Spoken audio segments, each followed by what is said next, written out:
Nouvelle journée d'action des agriculteurs qui ont maintenu la pression et les blocages ce vendredi. Principal point noir dans l'agglo près du pont de Catane entre Grenoble et Cessiné. Les manifestants et leurs tracteurs bloquent une partie de l'A480 et ça pourrait durer. Chaque soir après le départ des élèves et personnels de l'école Malherbe de Grenoble, 3 mères de famille et leurs enfants s'installent pour dormir dans l'école maternelle. Ce ne sont pas les seuls, alerte le collectif Réseau Éducation sans frontières. Et puis le logement toujours, la ville de Grenoble va mettre en place un permis de louer pour lutter contre la location d'habitat indigne. 2 secteurs ont été ciblés, Gabriel-Péry et Saint-Laurent, pour une mise en place à compter de septembre 2024. Bonsoir à tous, ravi de vous retrouver dans ce JT du vendredi 26 janvier 2024, du lundi au vendredi à partir de 18h, l'essentiel de l'actualité du Grand Grenoble. Champ contre champ, jeudi soir, près du pont de Catane, entre Grenoble et Cessiné, les feux de voitures pare-choc contre pare-choc pour entrer en ville. Et quelques mètres plus loin, une cohorte de tracteurs et une épaisse fumée noire provoquée par l'incendie de pneus et de fumier. Après avoir défilé en ville, les agriculteurs en colère ont passé la nuit sur place. Ce vendredi, c'était encore le point chaud de l'agglo, empêchant toute circulation sur cette portion de voie rapide jusqu'à Fontaine. Pour défendre leur métier et améliorer leurs conditions de vie, les agriculteurs sont déterminés à rester le temps qu'il faudra. On est redescendu parce que on vit plus de notre métier tout simplement, même en transformant de A à Z. Aujourd'hui les charges ont explosé, que ce soit pour le GNR comme pour l'électricité. Je suis obligé de travailler 16 jours sur 7 si je veux produire tout ce que j'ai à produire. C'est de l'artisanal, on fait tout à la main, donc ça demande du temps. On essaie de faire des produits de qualité et faire à manger pour les gens, tout simplement. Je suis reparti à 2h cette nuit pour relancer les moulins, pour pouvoir produire, pour qu'ils puissent tourner la journée. J'ai quelqu'un qui est sur place, j'ai des gens qui font le pain, des employés, des associés. Et on se relaye. Chacun de notre tour, on vient pour tenir, quoi, tout simplement. Par contre, j'ai pas vu mes gosses, quoi. Donc, mais bon, c'est comme ça. De toute façon, on lâchera pas, je vous dis. Moi, je suis pas venu là pour repartir tout à l'heure en me disant tant pis, c'est perdu, quoi. Vous avez ressenti du soutien ?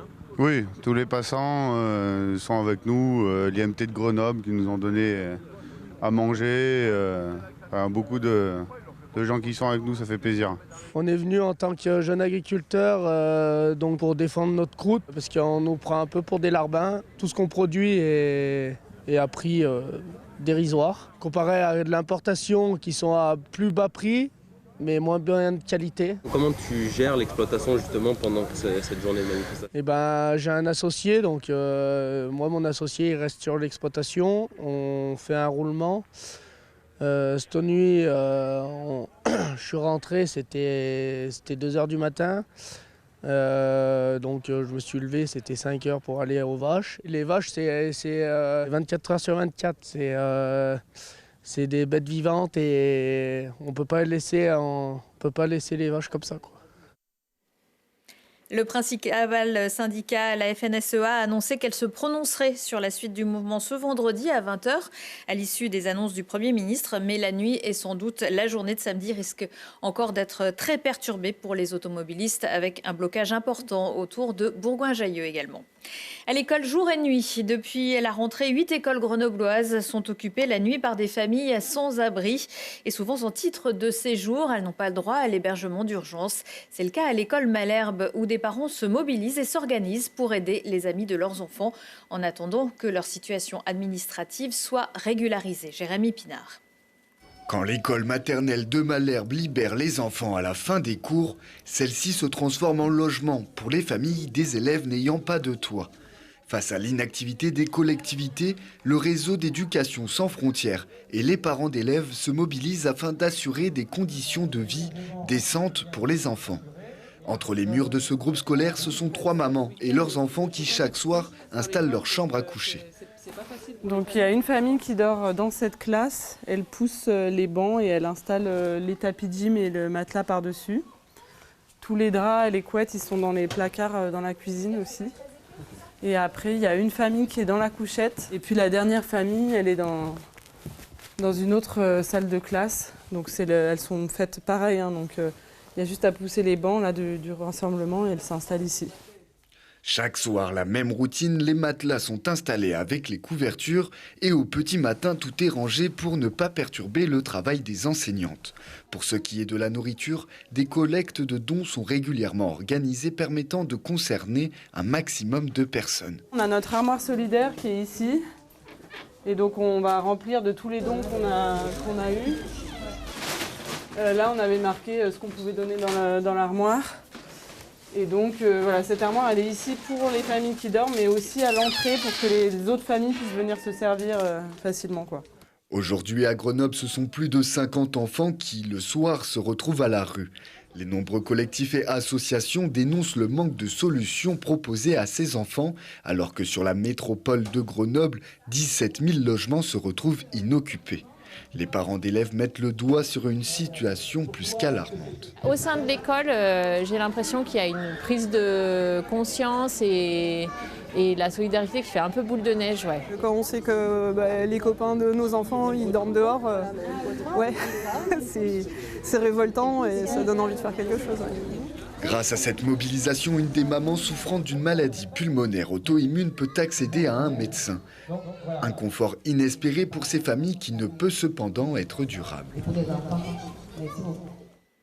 Et dans un communiqué, la ville de Grenoble explique tolérer ces mises à l'abri, mais demande à l'État de respecter le droit à l'hébergement pour tous. Des logements, oui, mais pas dans n'importe quel état. La ville a présenté jeudi le dispositif permis de louer qu'elle compte mettre en application à compter du mois de septembre, compétence qui lui a été déléguée par la métropole. L'objectif, au croisement du logement et de la santé, lutter contre les habitations indignes. 400 signalements à ce jour seraient effectués chaque année. Les propriétaires de logements qui ne respecteront pas l'avis de la ville encourront une sanction pouvant aller jusqu'à 15 000 €. Le permis de louer, c'est un dispositif qui est prévu par la loi et qui va consister en une obligation pour les propriétaires bailleurs de déclarer leur logement à la location avant que le locataire ne rentre dans le logement. C'est un dispositif qui va s'appliquer sur 2 quartiers à l'échelle de Grenoble, donc Gabriel-Péri et Saint-Laurent, et qui va donc, comme son nom l'indique, donner ou pas aux propriétaires un permis de louer. Ils doivent déposer un dossier auprès de la mairie et qui consiste, alors tout ça sera expliqué évidemment aux personnes concernées, à envoyer un certain nombre de diagnostics et d'éléments qui permettent au service santé d'évaluer la décence ou non, la dignité ou non du logement en question. Et dans le cas où ce ne serait pas le cas, eh bien, il faudra que les propriétaires le mettent aux normes par des travaux et il y aura un contrôle de ces travaux et de leur effectuation et l'impossibilité de mettre le bien en location tant que ces travaux n'auront pas été effectués. Dans un logement, il doit y avoir des aérations, ventilation dans une salle de bain. Des toilettes ne doivent pas s'ouvrir sur la cuisine. Il doit y avoir une porte de séparation. Il doit y avoir des hauteurs sous plafond. Il doit y avoir des surfaces minimales. Il doit y avoir de la lumière naturelle. Il doit y avoir même des garde-corps à hauteur. Enfin, il y a un certain nombre de règles qui sont des règles du bâti qui font qu'un logement est décent. Et une mesure qui sera soumise au vote du prochain conseil municipal le 5 février. Jeudi, le Conseil constitutionnel a invalidé plus d'un tiers des articles de la loi immigration votée à l'Assemblée nationale le 19 décembre. Des ajouts de la majorité de droite et du centre au Sénat qui durcissaient le texte initial. Un sujet qui, au sein même de chaque parti politique, ne fait pas forcément consensus. Pour Bruno Retailleau, le président du groupe Les Républicains au Sénat, je cite, « Le Conseil constitutionnel vient de censurer la voix des Français ». Écoutez ce qu'en pense le président du département de l'Isère, Jean-Pierre Barbier, l'élu LR et l'invité du QG politique cette semaine. L'immigration en soi, ce n'est pas un sujet. Aujourd'hui, on va avoir besoin de cette immigration. Quand on voit les courbes de natalité là, qui inquiètent tout le monde dans notre pays, oui, on a certains métiers, les responsables du MEDEF étaient favorables à une immigration choisie. Enfin, il faut aussi oser prononcer les choses. Il y a plein de pays qui fonctionnent comme ça. On a besoin de main-d'œuvre immigrée. Donc, il faut avoir une immigration choisie, régulariser les gens dans des conditions tout à fait acceptables. Et puis, quand on en régularise qui ne respectent pas les lois du pays ou quand ils commettent des délits dans notre pays, on les renvoie chez eux. Qu'est-ce que les gens attendent d'autre? Et quand je dis ça, est-ce que je suis de droite, est-ce que je suis de gauche? J'en sais rien. En tout cas, c'est du pragmatisme. Retrouvez l'intégralité du QG politique de Jean-Pierre Barbier ce vendredi à 21h15, samedi à 9h15 et dimanche à 17h30. Faire traîner des négociations, ça peut coûter cher. La Cour de cassation vient de confirmer l'arrêt de la Cour d'appel de Grenoble de 2022 qui avait estimé que General Electric Hydro devait verser plus d'1 million d'euros à 13 de ses ex-salariés pressés de démissionner en attendant l'adoption d'un plan de sauvegarde de l'emploi. Adopté quelques mois plus tard, il n'avait donc pas pu en profiter. C'était en 2017 quand le groupe américain avait annoncé un licenciement économique quelques années après le rachat de la branche énergie du groupe Alstom. Sur le site de Grenoble, 345 des 800 postes étaient concernés. La valeur n'attend pas le nombre des années. À 19 ans, Paul Magnier disputait jeudi sa première course professionnelle lors du trophée Cés Salines en Espagne. Et le jeune coureur originaire de Vars l'a emporté, s'imposant devant plusieurs vainqueurs d'étapes de courses majeures. Paul Magnier devient ainsi le premier Français à s'imposer chez les pros depuis Jacques Anquetil en 1953, le premier jeune Français. Pour la suite de sa saison, l'Isérois prévoyait notamment de s'aligner dans le Liège-Bastogne-Liège et le Tour d'Italie, catégorie espoir à voir. Dernières images de la grande Odyssée en Isère pour cette année. La course internationale de chiens de traîneau a quitté le département jeudi soir après la dernière étape à Villard-de-Lans au terme d'un parcours de 16 km. En raison d'un enneigement insuffisant, l'arrivée s'est faite sur le front de neige de la Côte 2000 à la place de Bois-Barbu. Cette année, 50 équipages de 10 chiens étaient engagés. C'est le Norvégien Hans Lindahl qui l'emporte pour cette 20e édition. Passé aussi dans notre département par les Sept-Lots et le col de Porte. Rendez-vous donc l'année prochaine. Si on parlait aujourd'hui pour revivre la grande finale de la Coupe de France de hockey sur glace remportée par les Brûleurs de Loup avec les attaquants Aurélien Der et Julien Munoz, pour rencontrer une danseuse et professeure de chant première dauphine de Miss Excellence France et Miss Rhône-Alpes Océane Betty. Et puis l'iséroise Marina Carlone racontera comment son rêve d'écrire un roman est devenu réalité.